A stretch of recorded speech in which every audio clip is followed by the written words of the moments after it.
The vast, empty highways of the Midwest are beautiful during the day, but terrifying at night.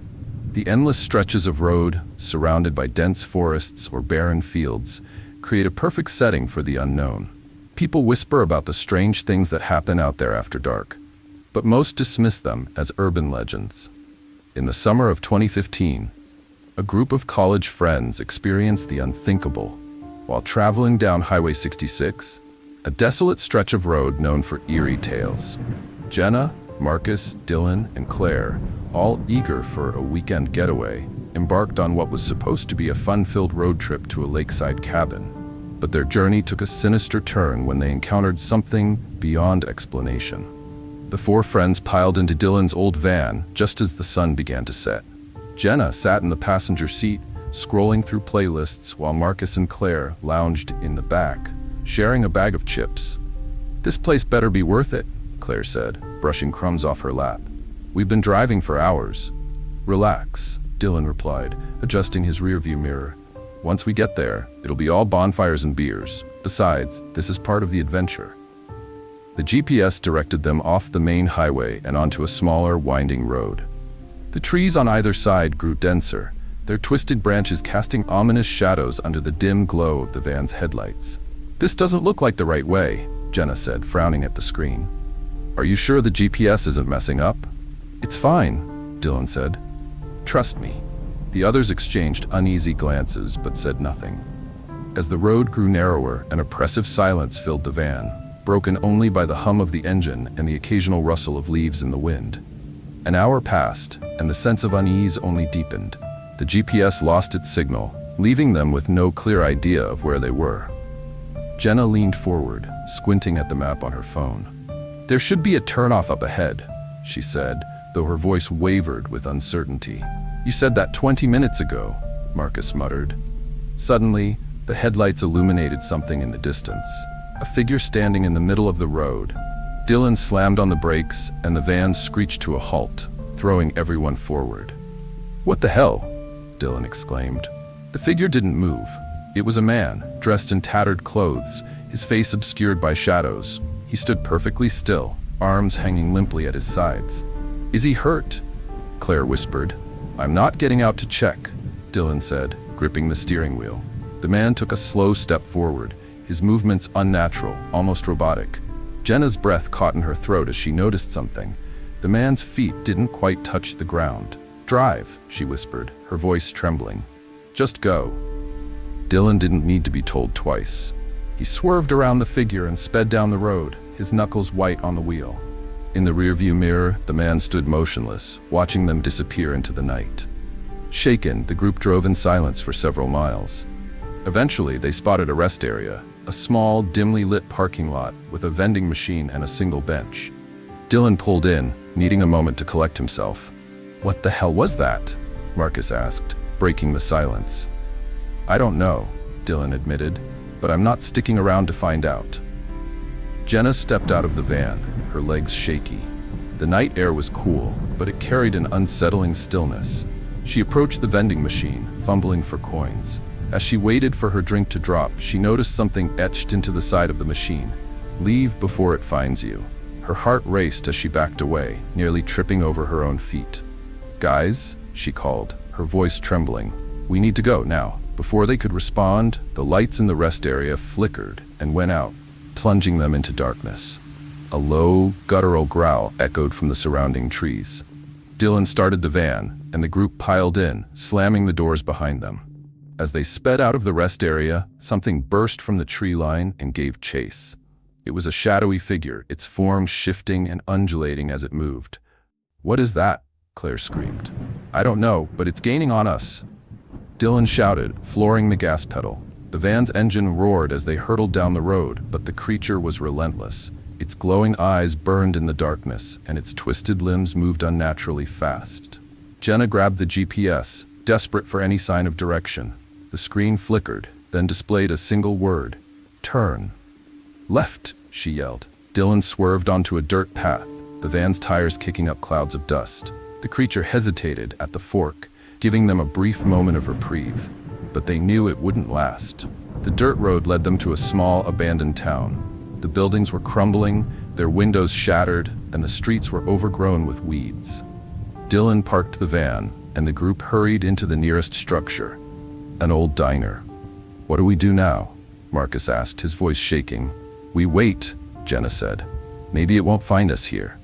The diner was eerily preserved, as if the patrons had just vanished. Half-eaten meals sat on tables, and a jukebox in the corner flickered to life, playing a haunting melody.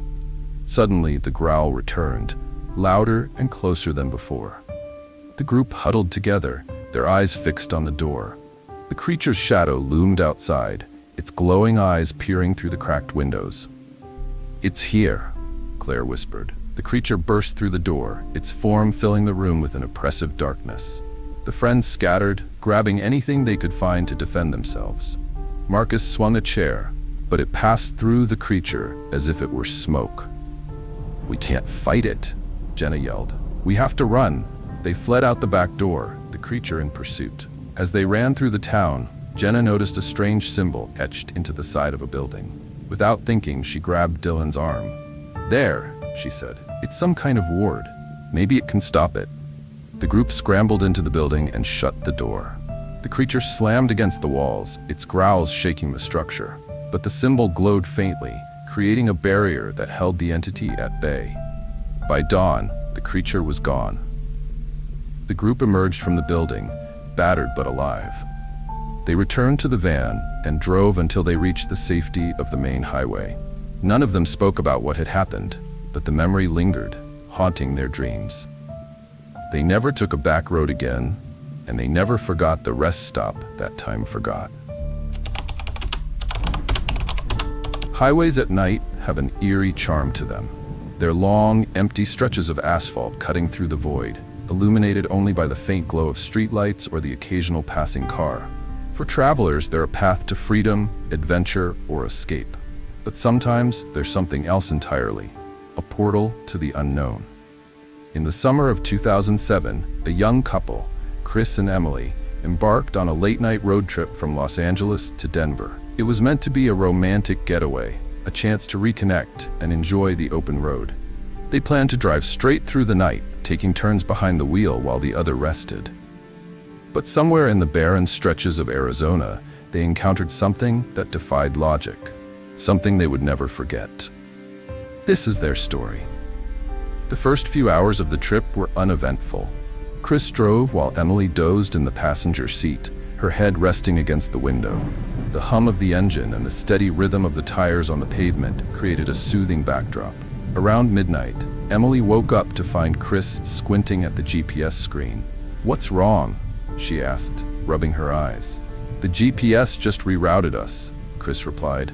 "There's some construction up ahead. It's taking us through some back roads." Emily glanced at the screen, which showed a new path winding through a seemingly endless desert. "Are you sure that's a good idea? We're in the middle of nowhere." "It'll save us an hour," Chris said, trying to sound confident. "Besides, it's just a detour. What's the worst that could happen?" The detour was uneventful at first. The narrow road was deserted, flanked by an expanse of desert that seemed to stretch forever. The stars above were breathtaking, but their beauty was lost on the couple, who were more focused on reaching their destination. As the hours dragged on, Chris's eyelids grew heavy. "I think we should stop for a bit," he said, stifling a yawn. "There has to be a rest stop around here." Emily nodded, scanning the roadside for signs. After another mile, a faded wooden sign appeared, pointing to a rest area just off the highway. Relieved, Chris turned onto the gravel path leading to the stop. The rest area was small and isolated, consisting of a single building with a few vending machines outside. A dim light flickered above the entrance, casting eerie shadows across the lot. There were no other cars in sight. "This place looks like it hasn't been used in years," Emily said, shivering. "It's probably fine," Chris said, though his voice betrayed his unease. "Let's just stretch our legs and grab a snack." They stepped out of the car, the cool desert air biting at their skin. As they approached the building, the silence was overwhelming. Even the usual nighttime sounds, crickets, the rustle of wind, were absent. It was as if the rest stop existed in a bubble, cut off from the world. Inside the building, the air was stale, carrying a faint metallic scent that made Emily wrinkle her nose.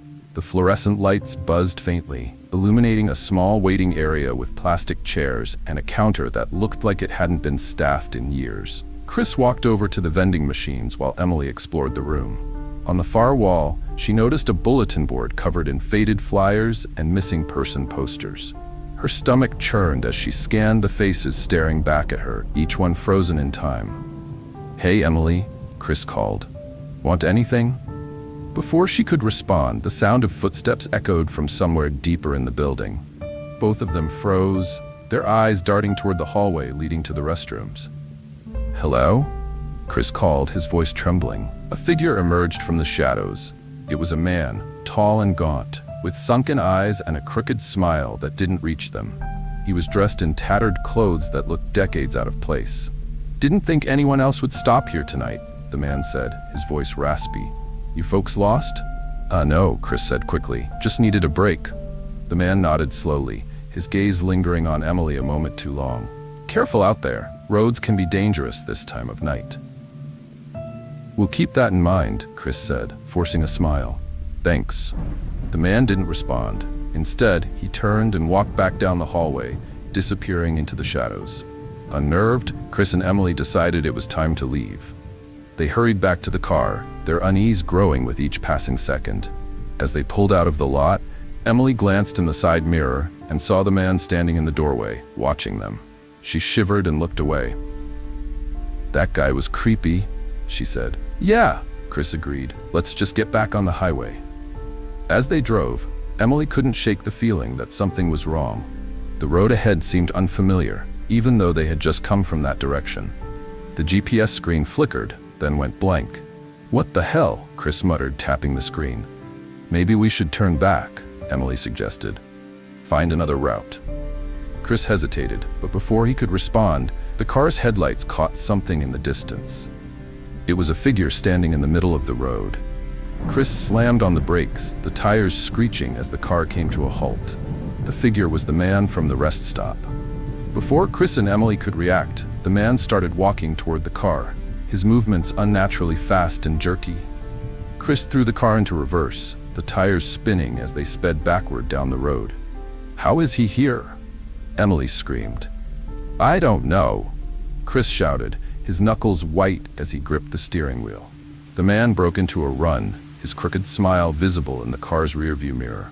Emily reached for her phone, but there was no signal. The GPS screen flickered back to life, displaying a single word: run. Chris floored the gas pedal, the car lurching forward.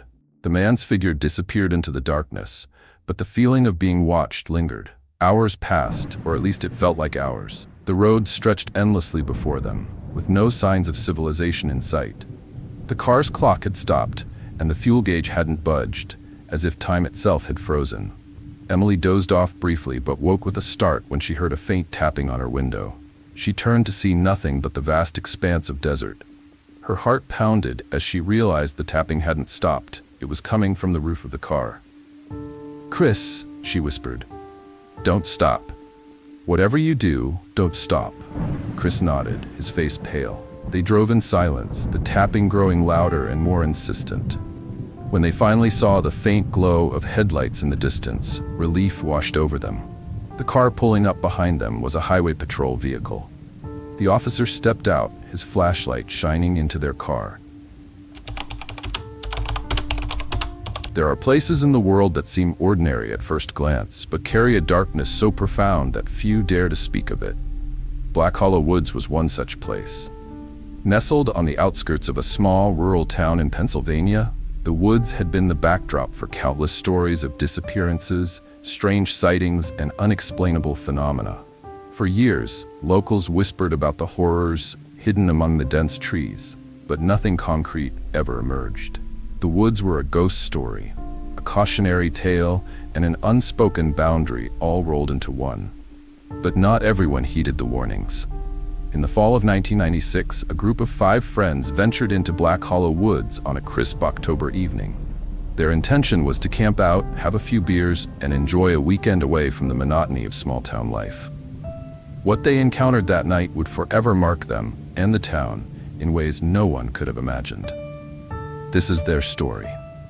The idea to explore Black Hollow Woods came from Jake, the self-proclaimed leader of the group. A 22-year-old with a rebellious streak and a knack for getting into trouble, Jake was always looking for the next thrill. "Come on, guys," he said one evening at the local diner, his voice dripping with excitement. "It's just a bunch of trees. Those old stories are just to keep kids from wandering off." "What about the disappearances?" Sarah, his girlfriend, asked hesitantly. She had grown up hearing about Black Hollow Woods and had always steered clear of them. "People have gone missing there, Jake." "People go missing everywhere," Jake countered with a smirk. "If you're scared, you don't have to come." Sarah crossed her arms, her face flushing. "I'm not scared." "Good," Jake said, "because it'll be fun. Just the woods and a couple of campfires. Besides, it's only for one night. What could go wrong?" Reluctantly, the others agreed. Along with Jake and Sarah, the group included Nate, Jake's childhood best friend, Lisa, a quiet but curious girl who always carried a camera, and Eric, the skeptic who rolled his eyes at any mention of the paranormal. By the time they finalized their plans, the sun had dipped below the horizon, casting long shadows across the town. No one noticed the way the diner owner's hands trembled as he cleared their table, or the way his eyes lingered on the fading light beyond the windows. The next day, the group set out for Black Hollow Woods in Nate's rusty pickup truck. The drive was filled with laughter and banter, the kind that masked the underlying tension none of them wanted to acknowledge. As the truck neared the edge of the forest, the paved road gave way to a bumpy dirt path. The air grew colder, and the dense canopy of trees blocked out the sunlight. "It looks different than I expected," Lisa said, clutching her camera tightly. "What did you expect? Disney World?" Jake teased, earning a nervous laugh from the group. They parked the truck near an old wooden sign that read Black Hollow Woods. The sign was weathered and cracked, its paint peeling to reveal the rotting wood beneath. Below the name, someone had carved the words, "Turn back now." "Charming," Eric muttered as he slung his backpack over his shoulder. "Are we sure this isn't trespassing?" "No one owns these woods," Jake said. "Relax, we'll be fine." The group ventured into the forest, their footsteps muffled by the thick layer of fallen leaves. The deeper they went, the quieter it became. The usual sounds of wildlife, birds chirping, squirrels rustling in the underbrush, were conspicuously absent. It was as if the forest itself was holding its breath. By late afternoon, they had found a suitable clearing to set up camp. The group worked quickly, pitching tents and gathering firewood. As night fell, they huddled around a roaring fire, the flames casting flickering shadows on the surrounding trees. "All right," Jake said, cracking open a beer. "Who's got a scary story? How about the one we're living right now?" Sarah said, glancing nervously into the darkness beyond the firelight. "Oh, come on," Jake said. "There's nothing out there, just trees and..." A branch snapped nearby. The group froze, their eyes darting toward the sound. "Probably just an animal," Eric said, though his voice lacked conviction. Jake stood up, grabbing a flashlight. "I'll check it out." "Jake, no," Sarah pleaded. "Relax," he said, waving her off. "I'll be right back." He disappeared into the trees, the beam of his flashlight bobbing in the darkness. Minutes passed, each one stretching longer than the last. Just as Sarah was about to call out to him, Jake reappeared, his face pale. "There's something out there," he said, his voice trembling. "I don't know what, but it's big." The group tried to brush off Jake's unease, but the mood had shifted. They stayed close to the fire, their laughter now forced and hollow. Lisa took a few pictures of the group, hoping to distract herself. When she glanced at the camera screen, her heart stopped. In the background of one photo, barely visible in the shadows, was a figure. It was tall and thin, its features indistinct but undeniably human-like. "Guys," she whispered, her voice shaking, "look at this." The group crowded around the camera, their expressions turning to horror. "That's not funny," Eric said. "Who's playing a joke?" "No one," Lisa said. "I swear, it was just us out there." Before anyone could respond, a low, guttural growl echoed from the woods. The fire flickered, as if some unseen force was sucking the warmth and light from the air. Panic set in. "We need to leave," Sarah said, her voice rising. "Now." But the woods had other plans. As they tried to pack up their campsite, the shadows seemed to come alive. Figures moved between the trees, their movements unnatural and jerky. The growling grew louder, accompanied by whispers that seemed to come from every direction. "Don't listen to them," Jake said, clutching Sarah's hand. "They're trying to mess with us." But the whispers grew more insistent, calling each of them by name. Lisa screamed as a cold hand brushed her shoulder, though no one was there. Eric tripped over a root, falling face first into the dirt. When he looked up, his eyes widened in terror. "Run," he gasped. "Just run." The group bolted through the woods, their flashlights casting erratic beams of light. The shadows pursued them, their inhuman shapes growing more distinct with each passing moment. One by one, they were separated. Lisa was the first to go, her screams cut off abruptly. Eric followed, dragged into the darkness by unseen hands. By the time Jake and Sarah reached the edge of the woods, only Nate. Thank you for watching. If this story sent chills down your spine, don't forget to leave a like and share it with others who love a good scare. Make sure to subscribe to Han Untold and turn on the notification bell so you never miss our next creepy tale. Your support helps us keep uncovering the darkest and most haunting stories. Have a story you'd like us to cover? Let us know in the comments below. Until next time, stay safe, stay curious, and remember, sometimes the scariest things are closer than you think. Sweet dreams.